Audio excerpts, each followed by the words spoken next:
दोस्तों आज हम पैनासोनिक के DP100 डिजिटल प्रेशर कंट्रोलर की complete setting practical step by step समझेंगे। बल्कि यही नहीं दोस्तों, कौन सी सेटिंग का क्या काम होता है और कहां पर इस्तेमाल किया जाता है, ये सब आज इस वीडियो में हम अच्छे से समझेंगे। तो दोस्तों वीडियो थोड़ा लंबा हो सकता है, लेकिन वीडियो खत्म होने के बाद आपको मैनुअल देखने की जरूरत नहीं पड़ेगी। तो चलिए सबसे पहले हम इसकी डिस्प्ले को समझते हैं। तो आप देख सकते हैं इस कंट्रोलर की जो डिस्प्ले है ना, सबसे ऊपर वाली जो सेटिंग दिख रही है आपको, ये इसका जो है वो एक्चुअल प्रेशर है दोस्तों।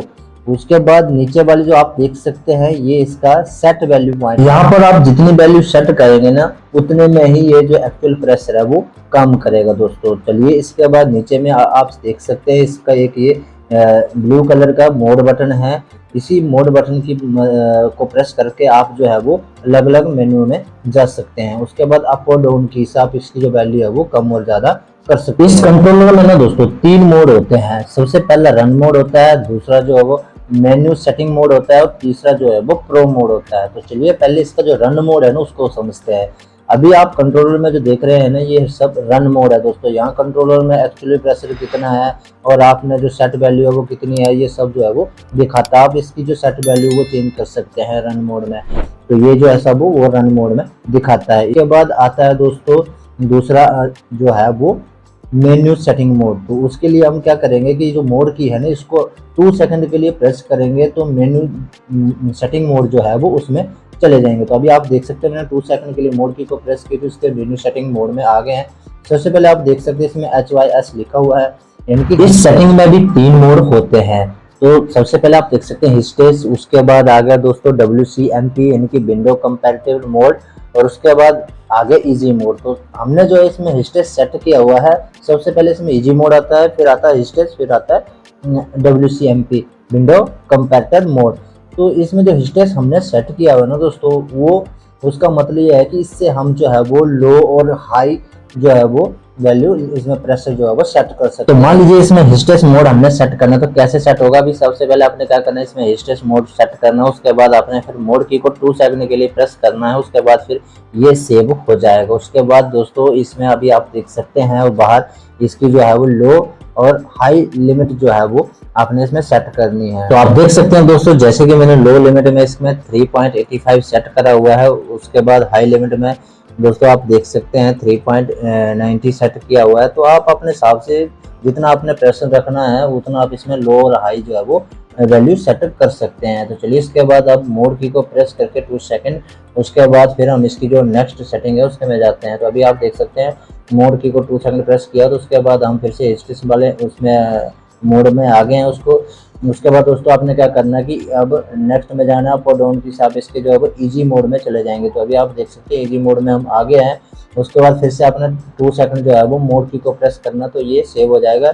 इजी मोड में होता है दोस्तों ये है ना कि इसमें सिर्फ एक ही सेटिंग होती है। अभी आप देख सकते हैं मैं मोड की को प्रेस कर रहा हूँ, तो पहले जैसे कि एचटीएस में दिखा रहा था लो और हाई, इसमें अभी कुछ भी नहीं दिखा रहा है। इसमें सिर्फ एक ही वैल्यू दिखती है दोस्तों। इससे होता यह है कि जितना आप इसमें सेट करोगे ना, उतने तक आपकी जो आउटपुट है वो बंद रहेगी, और उसके बाद जैसे ही आपका जो सेट पॉइंट है उससे नीचे आते ही आउटपुट जो है वो ऑन हो जाएगी।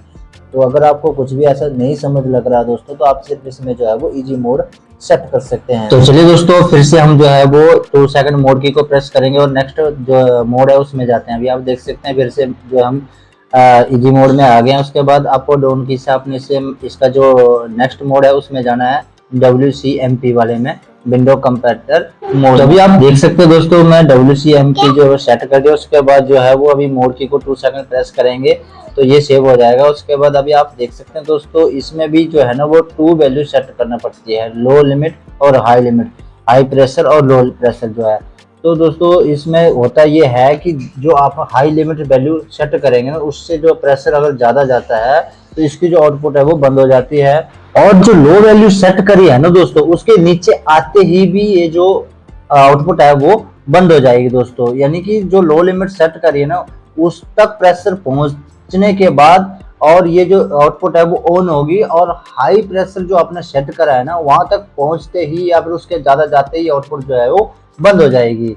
तो ये जो है वो सिर्फ ये विंडो कंपैरेटिव मोड में ही रहेगी, यानी कि ये विंडो का काम करेगी दोस्तों, सिर्फ बीच में ही रहेगी। जो लो और हाई वैल्यू है ना उसी के बीच में जो आउटपुट है वो ऑन रहेगी, इसके कम और ज़्यादा जाते ही आउटपुट जो है वो बंद हो जाएगी।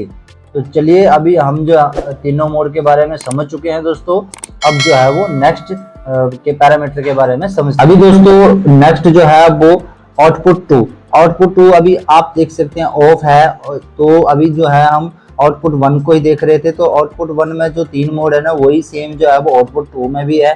तो आप सेम वैसे ही जैसे आउटपुट 1 में हमने जो वो 3 मोड को समझा है, वैसे आप आउटपुट में भी उसको यूज कर सकते हैं। चलिए मैं आपको दिखाता हूँ दोस्तों, आउटपुट 2 का एक करके दिखाता हूँ। अभी आप देख सकते हैं मैंने इसको जो है वो HY हिस्ट्रिस में रख दिया है। आउटपुट 2 को पहले ऑफ था, अभी मैंने HYS में रख दिया हिस्ट्रिस में।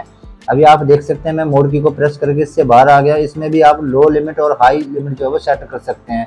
तो अभी आप देख सकते हैं दोस्तों इसकी लो लिमिट जो है वो 3.90 है और हाई लिमिट जो है वो 5 है, 5.000 है।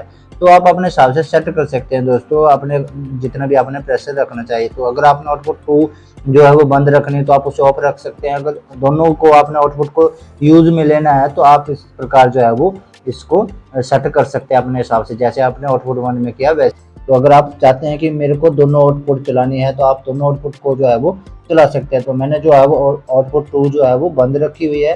तो चलिए मैं इसको आउटपुट 2 को ऑफ कर देता हूँ। उसके बाद चलिए दोस्तों इसकी जो नेक्स्ट सेटिंग है ना उसके बारे में समझते हैं।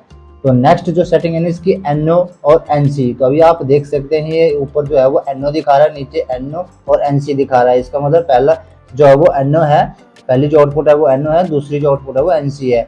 तो दोस्तों अगर ऊपर जो जहाँ पे NO दिख रहा है ना मैं यहाँ पे NC कर देता हूँ तो ये उल्टा काम करेगा। जितने भी मोड मैंने आपको पहले बताया है ना ये सब NO में काम कर रहे थे। अगर दोस्तों यहाँ पे NC कर देता हूँ तो ये जितने भी मोड पहले बताए हैं ये सब NC में काम करेंगे, यानी कि उल्टा काम करेंगे दोस्तों। तो इसे ना आप अपने हिसाब से सेट कर लीजिएगा। तो चलिए अब जानते हैं दूसरी सेटिंग के बारे में। तो दूसरी सेटिंग जो है ना रिस्पॉन्स टाइम, तो इसकी स्पीड। तो दोस्तों ये जो सेंसर है ना वो कितनी तेजी से काम करेगा। तो अगर इसमें जो है वो मैं 2 मिली सेकेंड सेट कर देता हूँ तो ये जो सेंसर है वो जल्दी काम करेगा, लेकिन इसकी जो रीडिंग है ना वो फ्लक्चुएट हो सकती है। तो इसमें मैं जो है ना वो 500 सेट किया है, 500 मिली सेकेंड सेट किया हुआ है। आप अपने हिसाब से सेट कर लीजिएगा दोस्तों जितने भी आप इसमें रखना चाहते हैं। अगर इसमें 500 सेट कर देते हैं दोस्तों इसकी जो रीडिंग है वो स्टेबल हो जाएगी, लेकिन थोड़ा रिस्पॉन्स लो करेगा, लेकिन ये जो है वो बढ़िया काम करेगा, इसकी जो रीडिंग है वो फ्लक्चुएट नहीं होगी। तो चलिए इसके बाद अब नेक्स्ट जो सेटिंग है उसके बारे में जानते हैं। नेक्स्ट जो है ना दोस्तों वो कलर की सेटिंग है।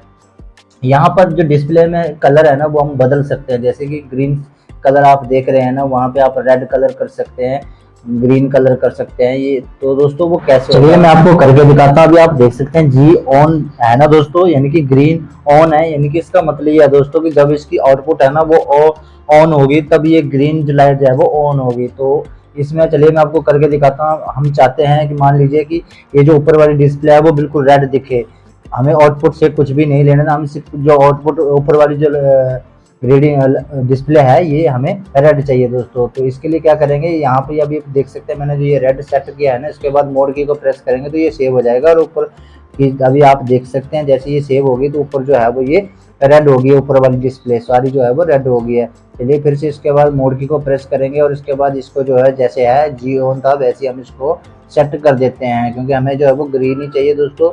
तो आप अपने हिसाब से कुछ इस प्रकार से सेट कर सकते हैं। तो चलिए इसके बाद नेक्स्ट सेटिंग में जाते हैं। मोड की को प्रेस करके 2 सेकंड तो आप देख सकते हैं दोस्तों कलर वाली जो सेटिंग है उसमें हम आ गए। उसके बाद आप मोड की को जो है वो प्रेस करेंगे तो आप देख सकते हैं इसमें आ गया यूनिट। तो अभी आप देख सकते हैं इसमें जो है वो हमने बार सेट किया हुआ। आप अपने हिसाब से इसमें MPa KPa और जो भी आप PSI दोस्तों अपने हिसाब से सेट कर सकते हैं। तो अभी आप देख सकते हैं मैंने इसको जो है फिर से बार सेट कर दिया, क्योंकि इसमें मैंने जो है वो बार रखा हुआ था पहले से, तो मैं इसमें बार ही रहने दूंगा। चलिए इसके बाद फिर मोड की को प्रेस करके और इससे बाहर आ जाएंगे। इसकी जो सेटिंग है वो सेव हो चुकी है दोस्तों। अभी ये जो सेटिंग है ना वो सारी की सारी कंप्लीट हो चुकी है। मेन्यू सेटिंग मोड जो है वो कंप्लीट हो चुका है। अब चलिए इसके बाद नेक्स्ट सेटिंग जो थी ना प्रो मोड, तो उसमें जाते हैं। प्रो मोड में जाने के लिए दोस्तों आपने क्या करना है कि जो मोड किया ना उसको जो है वो 4 सेकंड तक प्रेस करके रखना है। तो अभी आप देख सकते हैं हमने इसको जो है वो 4 सेकंड तक प्रेस करके रखा है। अभी आप देख सकते हैं प्रो मोड में आ गया। उसके बाद फिर से मोड की को प्रेस करेंगे। उसके बाद आप देख सकते हैं SUV स्टैंडर्ड, यानी कि दोस्तों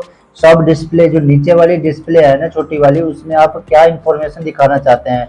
वो सब यहाँ पे आपको सेट करना पड़ेगा। तो अभी जो है दोस्तों मैंने इसमें स्टैंडर्ड रखा हो, तो आप तो अपने हिसाब से रख सकते हैं, स्टैंडर्ड भी आप इसमें रख सकते हैं दोस्तों। उसके बाद मोड की को प्रेस करके इसके नेक्स्ट में जाते हैं। अभी आप देख सकते हैं दोस्तों DSP, डिस्प्ले स्पीड, डिस्प्ले की जो स्पीड है ना वो कितना रखना चाहते हैं, उसकी जो मेन डिस्प्ले है वो कितनी तेजी से प्रेशर की जो वैल्यू है वो अपडेट करें, तो वो आप यहाँ पे सेट कर सकते हैं। तो मैंने इसमें जो है वो 250 मिली सेकंड जो है वो सेट कर दिया दोस्तों, आप अपने हिसाब से सेट कर लीजिए। इसके बाद दोस्तों नेक्स्ट सेटिंग है HYS, हिस्टेस।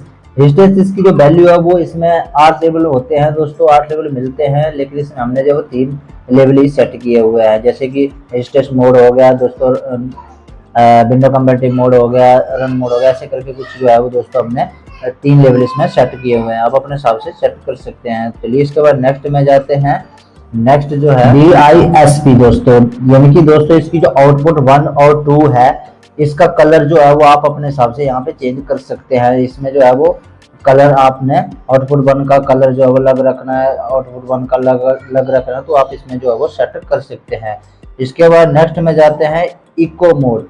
तो अभी देख सकते हैं दोस्तों ये ऑफ रखा हुआ है, इसमें जो है वो 3 ऑप्शन मिलते हैं। ऑफ मतलब ये है दोस्तों कि इसकी डिस्प्ले है ना, मेन डिस्प्ले, वो हमेशा ऑन रहेगा दोस्तों, कंटिन्यू ऑन रहेगा। और इसमें आप स्टैंडर्ड कर देते हैं तो वो कुछ समय तक जो है ना वो डिस्प्ले बटन जो है वो, जब तक बटन नहीं दबाओगे तब तक वो जो है वो डिम या फिर डार्क हो जाएगी दोस्तों। अगर बटन दबाएंगे फिर से उसमें लाइट जो है वो ऑन हो जाएगी।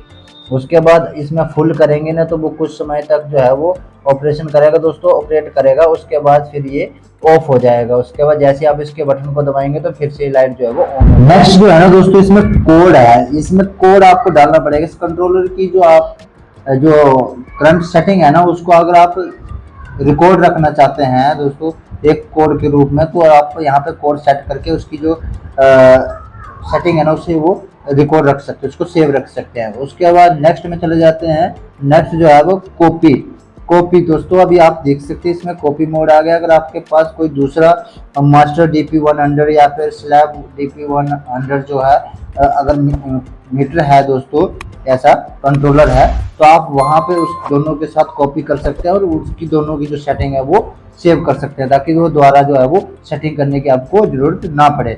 उसके बाद नेक्स्ट में जाते हैं दोस्तों। नेक्स्ट है रीसेट सेटिंग। अगर दोस्तों अगर आपने कहीं भी जो सेटिंग करी है वो अगर आप गलत हो जाती है तो आप चाहते हैं कि उसको हम रीसेट करके दोबारा सेटिंग करें, तो आप यहाँ पे रीसेट वाली सेटिंग को यूज करके और उसको रीसेट कर सकते हैं। तो आई होप आप पैनासोनिक DP100 प्रेशर कंट्रोलर की कंप्लीट बेसिक से लेकर एडवांस सेटिंग आपने सीख ली है। अगर फिर भी किसी सेटिंग में प्रॉब्लम आ रही है तो आप मेरे को कमेंट में जरूर बताइएगा, मैं उसका रिप्लाई जल्दी करूंगा। दोस्तों इलेक्ट्रिकल की नई प्रैक्टिकल वीडियोस देखने के लिए वीडियो को लाइक और चैनल को सब्सक्राइब जरूर करें। अगर आप मुझसे डायरेक्ट कांटेक्ट करना चाहते हैं तथा अपनी इलेक्ट्रिकल प्रॉब्लम्स पर पर्सनल गाइडेंस लेना चाहते हैं तो नीचे दिए गए ज्वाइन बटन पर क्लिक करके मेंबरशिप जरूर लें और हमारे मेंबरशिप फैमिली का हिस्सा बने। आपके प्यार और सहयोग के लिए दिल से धन्यवाद।